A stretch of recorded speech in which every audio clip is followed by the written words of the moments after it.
দেখো এলপিতে এই অঙ্কটা এসেছিল যে x square plus k x plus k সমান zero has no solution then the value of the k will follow which of the following. দেখো এখানে করে আমার মনে হয় যে ল্যাঙ্গুয়েজটা একটুখানি ভুল দিয়েছে। এখানে করে দেখো নো সলিউশন বলেছে, কিন্তু আমরা জানি যে পিথাগোরাসের সূত্রের মাধ্যমে আমরা এইসব সমীকরণগুলোই অ্যান্সার বার করতে পারি, অর্থাৎ সলিউশন অর্থাৎ রুট বার করতে পারি। শুধু এইখানে করে আমার মনে হয় এইখানে করে বলা উচিত ছিল যে no real solution, no real solution, কারণ এখানে করে রিয়েল সলিউশন না হতে পারে, সেখানে করে ইমাজিনারি সলিউশন হতে পারে। তো আমার মনে হয় এখানে করে রিয়েল কথাটা উল্লেখ করার দরকার ছিল। ঠিক আছে, আমরা এই ধরেই এগোবো, দেখে নিই এবার কিভাবে করব। দেখো এখানে বলে দিয়েছে নো রিয়েল সলিউশন কখন হয়, যখন আমাদের ডিসক্রিমিনেন্ট বা যেটাকে আমরা বলে থাকি নতি, সেই নতির মানটা যদি জিরোর চেয়ে ছোট হয়ে যায়, নাহলে আমরা বলবো এখানে করে কোনো ধরনের রিয়েল সলিউশন তোমরা পাবে না। তাহলে নতির ভ্যালুটা কি হয়ে থাকে, বি স্কোয়ার মাইনাস ফোর এসিটা জিরোর চেয়ে ছোট হবে।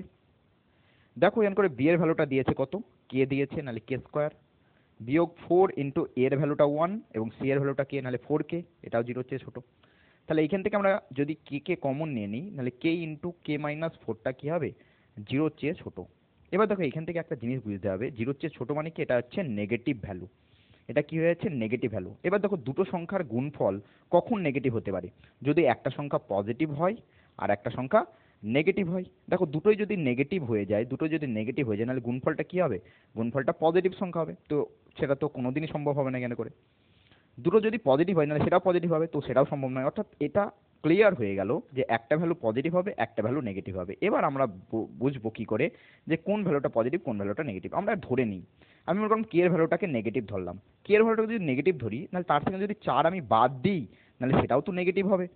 তো এই কে এর ভ্যালুটাকে নেগেটিভ ধরলে হবে না, আমাকে কে এর ভ্যালুটাকে কি ধরতে হবে, কে এর ভ্যালুটাকে আমাকে পজিটিভ ধরতে হবে, কে এর ভ্যালুটাকে আমাকে পজিটিভ ধরতে হবে। নাহলে এটা যদি পজিটিভ হয়ে যায়, তাহলে এই ভ্যালুটা হবে নেগেটিভ, তবেই তো গুণ করলে সেটা কি হবে, নেগেটিভ হয়ে যাবে।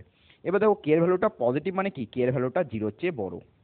আর কে মাইনাস ফোরটা নেগেটিভ মানে কি, কে মাইনাস ফোরটা জিরোর চেয়ে ছোট।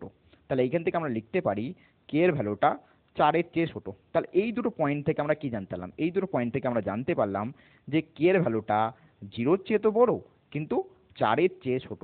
তাহলে এই পয়েন্টে আমরা আসতে পারলাম জিরোর চেয়ে বড় কিন্তু চারের চেয়ে ছোট। অপশন নাম্বার এ হবে একেবারে রাইট অ্যান্সার। খুব সুন্দর অঙ্ক ছিল, কিন্তু আমার মনে হয় যে এইখানে করে ল্যাঙ্গুয়েজটা একটুখানি চেঞ্জ করার দরকার ছিল। ধন্যবাদ।